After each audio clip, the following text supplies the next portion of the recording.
Have you ever followed all the health advice you could find and still felt like nothing was working? I once met a woman named Carol. She was 62, vibrant, full of life, and fiercely disciplined with her food. No sugar, no soda, no desserts, she told me proudly as we sat across from each other at her kitchen table. But despite all that effort, her blood sugar levels kept creeping up. She looked at her breakfast smoothie, her midday fruit bar, and her afternoon crackers with almond butter and asked herself, "Why isn't this working?" That question stayed with her. Maybe it's been on your mind too. Because like Carol, many people with diabetes think they're eating the right things, until they find out those healthy foods may actually be working against them. Today, I want to walk with you through 7 popular foods that might seem innocent or even beneficial, but for those managing diabetes, they can quietly sabotage your progress. This isn't about blaming or shaming. It's about clarity, empowerment, and maybe even a little bit of surprise. Some of the foods we'll talk about today may be in your kitchen right now. Some might be in your hand as you watch this. But don't worry, I'll not only explain why they might be problematic, but also give you smarter alternatives that won't leave you feeling deprived. Before we dive in, if you're here because you care about your health or someone you love, take a moment to click that subscribe button and turn on notifications. Your wellness journey deserves support, and I'm here to walk it with you. Now, let's begin this journey of discovery with the first food. Fruit juice, the sweet trap in disguise. Remember those commercials where families sat around the breakfast table, pouring tall glasses of orange juice as the sun streamed in? It looked so perfect. But for someone with diabetes, a glass of juice can feel more like a sugar bomb than a wellness ritual. Here's why. Even 100% fruit juice, no sugar added, can cause a sudden spike in blood glucose. Because all the fiber that normally slows down the sugar in whole fruit is gone. When you eat an orange, the fiber in the pulp slows the release of fructose. When you drink orange juice, it's like drinking liquid sugar, even if it came straight from the fruit. And it doesn't stop at oranges. Apple juice, grape juice, pomegranate juice, even green juices loaded with fruits can have as much sugar as soda. One client of mine used to start her day with a glass of pure apple juice thinking she was making a smart choice. Her post-breakfast blood sugar told a different story. It consistently spiked within 30 minutes. When she switched to eating a whole apple paired with peanut butter instead, the spike vanished. Better choice, eat the whole fruit. Pair it with a little protein or fat to slow sugar absorption. Think apple slices with a handful of almonds or orange segments with cottage cheese. Now, take a moment and ask yourself, do you drink juice more than once a week? If so, tell me in the comments what kind, and we'll figure out some better swaps together. Granola and healthy cereal bars, sweetened by deception. Healthy, fiber-rich, low-fat. You've seen the promises on granola bar packages. But have you read the fine print? Most granola and cereal bars marketed as health foods are loaded with hidden sugars, syrups, and refined grains that digest rapidly and push your blood sugar into dangerous territory. And worse? The portions are small, which means we often eat more than one, without realizing we've just consumed the sugar equivalent of a donut. Carol, the woman I mentioned earlier, was guilty of this too. Her mid-morning ritual was a granola bar and a glass of almond milk. It felt light. It felt smart. But it left her shaky by lunchtime. When we checked the label, her light snack had over 25 grams of sugar. Better choice. Make your own snack packs. Try a boiled egg with a few cherry tomatoes, or a low-carb protein bar. Aim for less than 5g sugar and high fiber. Even a piece of cheese with cucumber slices can satisfy cravings without wrecking your numbers. Have you ever been tricked by healthy marketing on food? Share your story below. You're not alone, we've all been there. Flavored yogurt, dessert in disguise. Now let's talk about yogurt.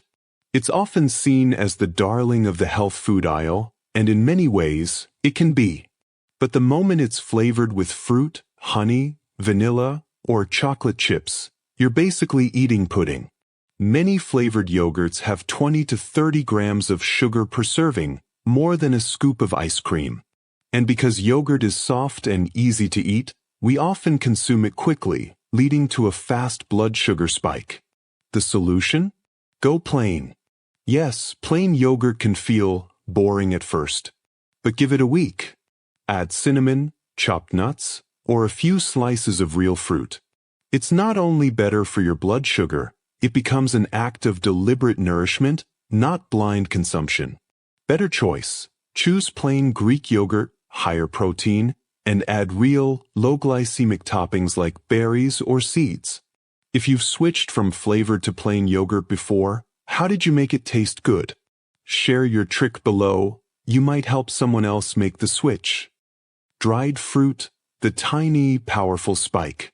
Raisins, dates, apricots, and figs, they seem harmless, natural, but they're also concentrated sugar bombs. Removing the water from fruit concentrates its natural sugar content. A small handful of raisins can contain the same sugar as a bowl of grapes, but because they're small, we eat more of them faster. One person I know loved adding dried cranberries to her salad every day, but her numbers stayed stubbornly high. When we removed the dried fruit and added a sprinkle of roasted pumpkin seeds instead, her readings improved within days. Better choice. Choose fresh or frozen fruit instead. If you must eat dried fruit, portion it carefully and always combine with fat or protein to slow absorption. Here's a challenge. Check your pantry. Do you have dried fruit labeled as healthy snack? If so, write yes in the comments. Let's talk about smart ways to use them. White bread, the hidden spike behind the soft crust. Let's go back to something comforting. Warm toast in the morning, a soft sandwich for lunch, a dinner roll with soup. Sounds familiar, right? But for someone with diabetes, white bread is like a wolf in sheep's clothing. Made from refined flour, stripped of fiber and nutrients, white bread breaks down quickly into glucose, flooding your bloodstream with sugar before you even finish your meal. One man I worked with, Mr. Glenn, age 67, told me, "I don't eat cake anymore, but I can't give up my morning toast." When we compared the two on a glucose monitor, the results shocked him. His white bread toast had nearly the same glycemic effect as eating a frosted cupcake. He felt betrayed. "How can something so plain be just as bad?" he asked. And that's the problem. White bread doesn't look dangerous, but it behaves just like sugar inside your body. Better choice. Go for whole grain bread with visible seeds and grains. Or try alternatives like sprouted grain bread, almond flour bread, or even a slice of sweet potato topped with avocado. Next time you're in the grocery aisle, turn the bread over. Look at the ingredients. If enriched wheat flour or bleached flour is at the top, it's a red flag. Aim for 3+ grams of fiber per slice. Have you ever tested your blood sugar after eating bread? What did you notice? Let me know in the comments. Smoothies, the sugar bomb in a blender. Just smoothies. The Instagram famous, meal-replacing, berry-bursting kind. They look like liquid health. And they can be. But often they're not. Many store-bought smoothies, and even the homemade ones, contain multiple fruits, sweetened yogurts, juice bases, and sometimes even honey or syrups, all in one blender. The result? A sugar spike that hits hard and fast, especially when there's no fiber, fat, or protein to slow it down. One of my viewers once told me she drank a green smoothie every morning with banana, mango, pineapple, spinach, and orange juice.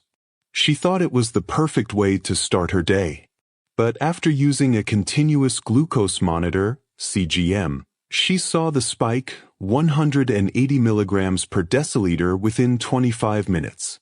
Her smoothie was feeding her sugar, not her cells. Better choice. Build blood sugar-friendly smoothies using 1 small handful of berries, a scoop of protein powder or plain Greek yogurt, a cup of unsweetened almond milk, a spoon of chia or flax seeds, a small handful of leafy greens. This combo gives you nutrients, satiety, and stable energy without the roller coaster. Want help building a diabetes-friendly smoothie? Drop smoothie in the comments and I'll send you my simple 3-ingredient formula. Frozen meals and low-fat diet foods, the sneaky villains. Finally, let's talk about foods designed to appear healthy: frozen low-fat meals, diabetic-friendly snacks, and diet products. They sit in colorful boxes marked sugar-free, low-fat, or heart-healthy. But the truth? Many of them are loaded with artificial ingredients, preservatives, sodium, and added starches that can wreak havoc on your blood sugar and your long-term health. What's worse? Some swap out sugar for sugar alcohols or artificial sweeteners that can cause digestive distress or trick your body into craving more sweets. I once checked the label of a diabetic frozen lasagna and found it had 43 grams of carbs, mostly from refined wheat and starch. When food is highly processed, your body processes it fast. Too fast. You end up with sharp spikes and crashes that leave you tired, moody, and hungry again in no time. Better choice. Whenever you can, cook fresh or batch prep simple meals at home. Steamed veggies, lean protein, and half a sweet potato beat a frozen tray every time. Not sure where to start? Keep frozen veggies, canned tuna, and eggs on hand. They're simple, fast, and gentle on blood sugar. Have you ever tried a diet product that didn't help at all? Share your experience below. You'll help others stay alert. Now let's take a breath. You've just walked through 7 foods that can quietly sabotage blood sugar control, even if they're marketed as healthy. But here's what I want you to remember. This is not about fear or guilt. This is about clarity. We're not eliminating joy. We're reclaiming it. You deserve to eat with confidence, not fear. And you don't have to choose between health and flavor, between wellness and pleasure. Carol, the woman I mentioned at the beginning, made a few small shifts. She replaced her juice with whole fruit. She ditched her granola bars for protein snacks. She swapped her bread and watched her smoothies. Within a month, her energy came back. Her blood sugar stabilized. And most of all, she felt in control again. You can too. Let food be your ally. Learn its patterns. Taste with awareness. Pair sweetness with balance. And most importantly, don't let old myths steal your joy. Now I want to hear from you. Which of these 7 foods surprised you the most? Which one are you ready to swap, starting today? Let's make this journey together. Comment below with "I'm ready" if you feel empowered to make even one change this week. And if you learned something new, don't forget to give this video a thumbs up. Subscribe, turn on the bell, and join our growing community of people who refuse to age quietly. We age with wisdom. We eat with awareness. And we support one another every step of the way. Stay curious. Stay kind to yourself. And remember, it's not about eating perfectly. It's about eating with purpose. Until next time, be well, be strong, and be joyful.